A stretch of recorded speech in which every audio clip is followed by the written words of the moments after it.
Semuanya, Assalamualaikum warahmatullahi wabarakatuh. Perkenalkan, nama saya Nia Fasya Amelia dengan NIM 23070100258, Fakultas Psikologi Universitas Muhammadiyah Purwokerto. Di sini saya akan menceritakan sedikit refleksi diri saya sendiri, mata kuliah pengembangan diri dan akademik. Sebelum itu, apa sih refleksi diri? Nah, di sini saya akan menggambarkan gambaran kecil refleksi diri. Kita ambil contohnya itu seperti kita bercermin di depan cermin. Nah, itulah refleksi diri kita sendiri. Nah, sekarang kita beralih ke pengertiannya refleksi diri. Apa ya refleksi diri? Refleksi diri adalah proses penilaian, pengamatan, dan evaluasi terhadap diri sendiri. Melalui refleksi diri, seseorang melakukan introspeksi terhadap pemikiran, perasaan, sikap, dan tindakan yang telah dilakukan. Hal ini bertujuan untuk mengenal diri sendiri dengan lebih baik, mengevaluasi kelebihan dan kelemahan diri, serta berupaya untuk menjadi pribadi yang lebih baik lagi. Selanjutnya yaitu weakness. Weakness itu adalah kekurangan. Berikut kekurangan yang saya miliki antara lain yaitu yang pertama, saya belum bisa mengontrol emosi dengan baik. Saya memang suka berpikiran yang belum tentu kejadian pada diri saya. Yang kedua itu boros. Saya suka membeli barang yang mungkin gak tahu apa itu manfaatnya. Kadang cuma lapar mata doang.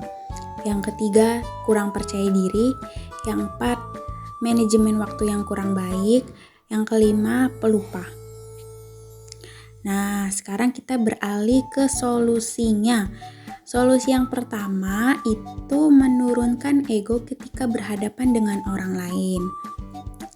Yang kedua, karena saya pelupa, jadi solusinya yaitu membuat catatan pengeluaran setiap harinya itu berapa sih pengeluaran yang saya keluarkan.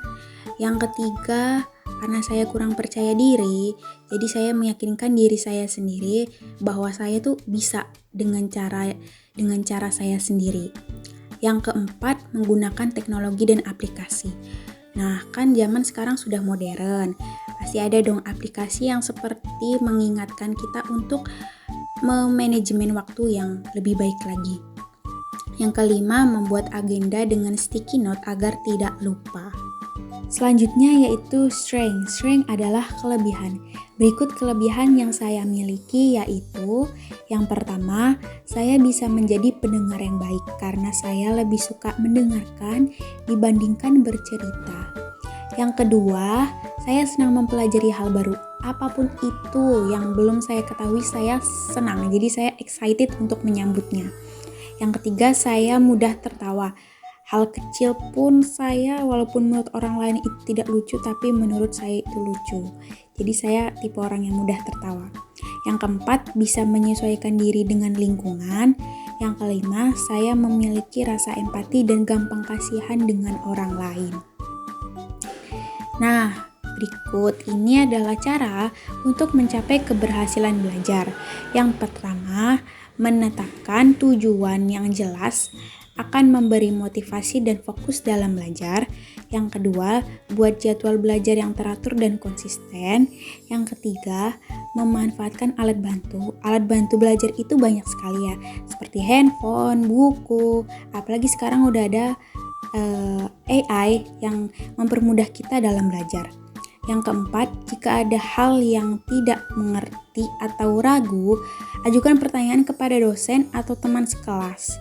Jadi kalau misalkan malu tanya kepada dosen, kita bisa tanya kepada teman sekelas kita. Yang kelima, belajar dengan berdiskusi dengan orang lain.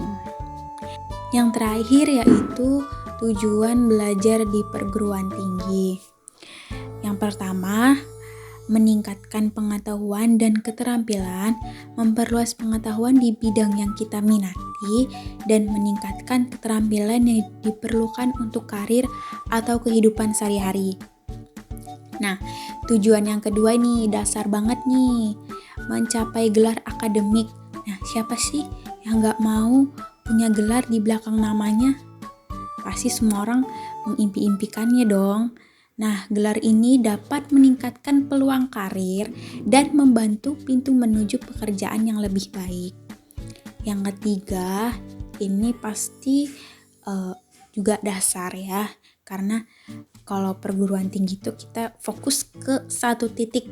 Misalnya saat kita memilih prodi psikologi, nah kita fokus tuh ke prodi psikologi gitu, kayak bener-bener mempelajari tentang ilmunya lebih dalam. Jadi dalam memilih dan memilah prodi pasti sudah menurut passion kita itu bisanya itu di situ, jadi ya udahlah kita ambil di situ. Nah itu juga bisa meningkatkan belajar kita. Thank you for watching. Wassalamualaikum warahmatullahi wabarakatuh.